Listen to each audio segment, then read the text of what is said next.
The history of art in Newlyn has its origins in the late 1800s, when Stanhope and Elizabeth Forbes founded their art school. A book has been published about two of their students, Geoffrey Garnier and Jill Blythe. They studied there from 1913 and married 4 years later, setting up home in Orchard Cottage just after the end of the First World War. This fine house, set high above the harbour, is still owned by the family almost 100 years later. Befriending the other great established artists of the time, including Lamorna Birch, the Knights, Simpsons, Harveys and Proctors, Geoffrey Garnier was the only Newlyn artist to devote himself to printmaking. Jill also had great artistic ability and continued to paint in and around the demands of a busy Edwardian household. Mike Dees went to the book's launch at the Penley House Gallery in Penzance. He spoke with the artist's daughter-in-law, Pat Garnier, and grandson, Mark Garnier. He also talked with the gallery's director, Alison Bevan, and the book's author, John Branfield. You've done two biographies before of artists in Cornwall. Why did you pick on the Garniers this time? Simply because I was asked to. It was a commission, and it resulted from having done the two earlier books on Ella and Charles Napper, and then Charles Simpson. And you did both of those in collaboration with Penley too? Yes, exactly. Alison Bevan, director of Penley House Gallery and Museum. How long have you been doing that? Nearly 11 years now, frighteningly. Pleased with the exhibition? Absolutely thrilled with the exhibition. We did a small exhibition of Jill Garnier's work a few years back, and the reaction to that was fantastic.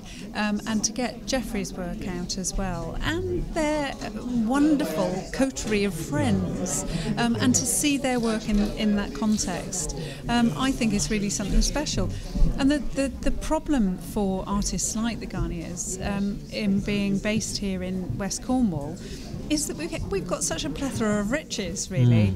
You know, it's like being a shark among other sharks. You know, it's to stand out when you're among some of the world's greatest artists, you know, who are working in Britain at that time.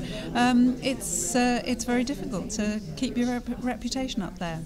And when people come to Penley House and see this exhibition, they can go away with John's book. I hope so, yes. Yeah.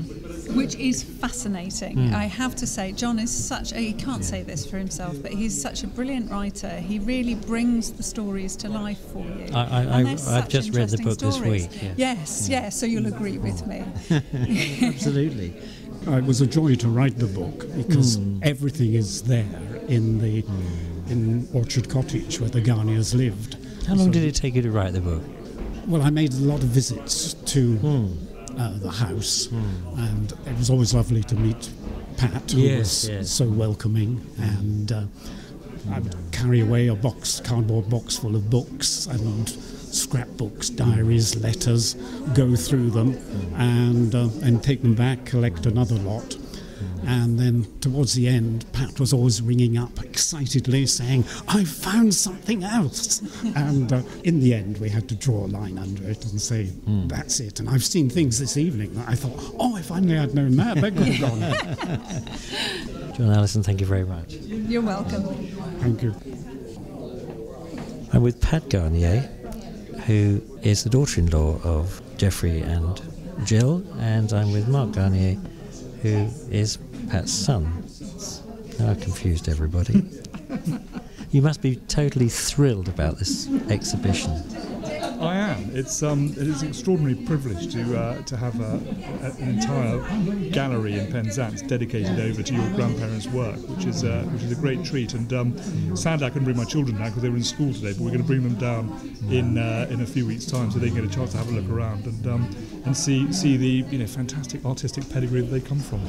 Also, to have the book so people can come here, as I said to John and Alison, and to go away with this wonderful souvenir that John has produced. And I know that you've been very instrumental in providing all the background. Yes, I've been sending it to various members of the Garnier family, and as soon as they get one copy, they phone me up and say, "Can I have another 6 or 4?" So I'm having to post them off around the country, and they're giving them out to all their children and their various... So the book's going around already, which is good, isn't it? wonderful. You must be enormously proud to see your ancestors' work on display, and it is beautiful work, isn't it? Yes, it is. A great pride here. I think Alison and the Penley Gallery have done us brilliantly. And also the mixture of the friends that they used to mix with. I think that's quite impressive as well. The Dorsey Sykes and the Munnings and the Weatherbys and the Harveys and all those.